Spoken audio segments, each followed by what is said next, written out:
Hello ভাইয়া, আসসালামু আলাইকুম। আজকে আমরা এমন একটা জায়গায় চলে আসছি, এমন একটা আপুর কাছে চলে আসছি। আপনারা আর ইতিহাস জীবন বায়োডাটা জানতে পারলে হয়তো আপনাদের চোখের পানি ধরে রাখতে পারবেন কিনা জানি না।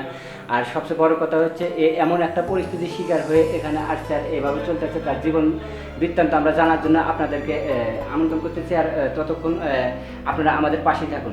আসসালামু আলাইকুম আপা, কেমন আছেন? জি, ওয়ালাইকুম আসসালাম। আপু, বিষয় হচ্ছে আমরা তো আসছি অনেক দূর থেকে।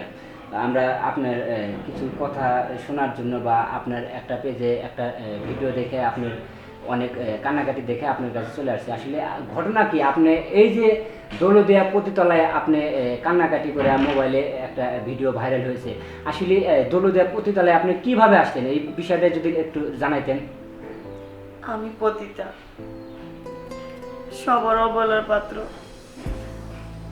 আমি ইচ্ছা করে পতিত হই নাই। আমার এই জায়গায় একজনে টাকার বিনিময়ে বিক্রি করে দিচ্ছে, 1 লাখ টাকার বিনিময়ে। আচ্ছা, ওই ছেলেটা যে বিক্রি করছে, ছেলে না মেয়ে? আমার এক বান্ধবী আমার বিক্রি করছে। ও আচ্ছা, আপনার এক বান্ধবী। আমরা সচরাচর জেনে থাকি যে একটা ছেলে একটা মেয়ের সাথে প্রেমের মিথ্যা নাটক করে বা যে কোনো প্রলোভন দেখিয়ে তাকে চাকরি দিবে এটা সেটা বলে তাকে থাকার উদ্দেশ্যে নিয়ে এসে তাকে বিভিন্ন জায়গায় বিক্রি করে দেয়, কিন্তু আপনি শিকার হয়েছেন একটা বান্ধবীর খপ্পরে। আচ্ছা, আমার এক বান্ধবী বললো কি যে গ্রামে তো একবেলা খাইতাম, তো 2 বেলা না খেয়ে থাকতাম, ছোট ছোট ভাই বোন। আচ্ছা আচ্ছা, তো আমার বললো কি চল তোর গ্রামে চাকরি দিয়ে দেবো। তারপর? এই কথা বললেও আমার ঢাকায় আনে। আচ্ছা আনার পরেও আমারে তোলে দিয়া 1 লাখ টাকার বিনিময়ে বিক্রি করে দেয়, কিন্তু ওরা আমি অনেক বিশ্বাস করতাম।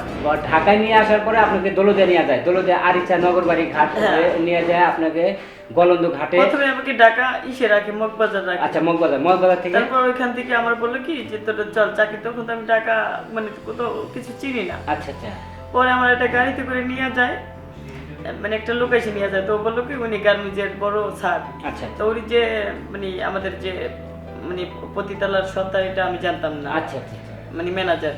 জি। পরে নিয়ে যায়, দেওয়ার পরে বলতে আমি তো জানি যে আমার গার্মেন্টস চাকরি দিব। পরে দেখি কোনো, আমি জানি যে গ্রামে গার্মেন্টস মেশিন টিশিন থাকে, তো ওখানে ওরকম কিছুই নেই। না, খালি মেয়েরা রুমে রুমে সাহায্য করছে, মানে দাঁড়ায় দরজার সামনে দাঁড়ায় থাকে। আচ্ছা, মেকআপ টেকআপ লিপস্টিক লিপস্টিক নিয়ে শর্ট শর্ট প্যান্ট পরে দাঁড়ায় থাকে। আচ্ছা, আপনাকে যে ওইভাবে ওই জায়গায় বিক্রি করে দিল, আপনি তো জানতেন না, আপনি কিভাবে বুঝতে পারলেন যে আপনাকে বিক্রি করে দেওয়া হয়েছে? পরে যখন সন্ধ্যা হয় তখন আমার বলে যে আমি বলে আমার বান্ধবীর সাথে আমি কথা বলবো। বলে না, তোর তো এখানে বিক্রি করে দিছে। বিক্রি করে দিয়ে অলরেডি সে চলে গেছে? চলে গেছে অলরেডি। আচ্ছা, পরে ওর নাম্বার আমি ফোন দিছি, ওর নাম্বার বন্ধ।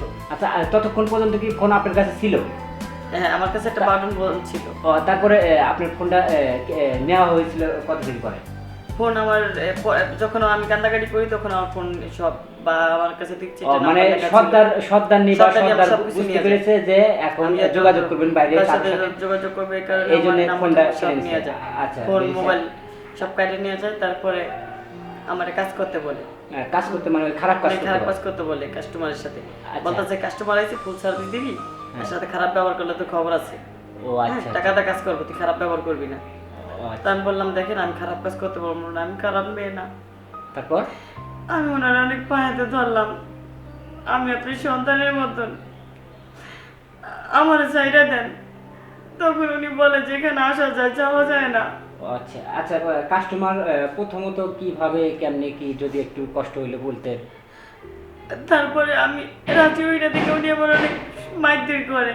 আচ্ছা, তারপরে আমার রুমে উনি কাস্টমার পাঠাই দেয়। কাস্টমার পাঠাই দিয়া আমি যখন বাইরে যাইতে চাই তখন উনি দরজা বাইরে পিড়ি থেকে আটকে দেয়। আচ্ছা আচ্ছা, আমি অনেক কান্নাকাটি করি। আচ্ছা, কাস্টমার দরজা করলো না।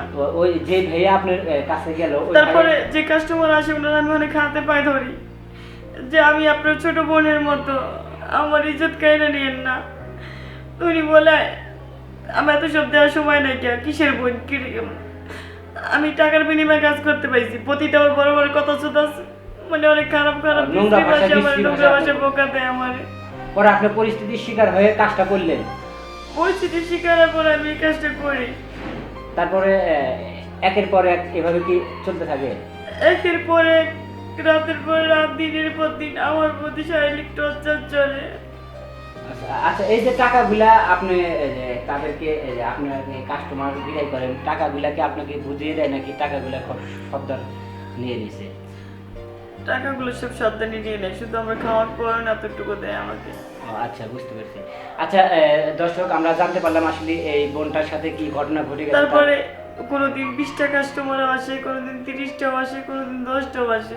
মানে এইভাবে প্রথম প্রথম আমার অনেক কষ্ট হইতো, বলে বিশ্বাস করবেন কিনা আমি জানি না, আমার ওই জায়গা মানে হাঁকার জায়গা মতো জায়গায় এক হয়ে যেত, সিরাপের একদম শিলে লাগছে, আমি অনেকদিন বিছনা পড়েছিলাম, তারপর ওই অবস্থা আমার তো জোর করে কাজ করাইতো না। আপু বুঝতে পারছি, মানে আপনার জীবনের ঘটে যাওয়ার কষ্টগুলো আসলে এখন কাজ করতে করতে আমার যদি 100 জন 50 জনও যায় কিছু হয় না, এটা আমার কাছে মনে হয় পান্তা ভাত।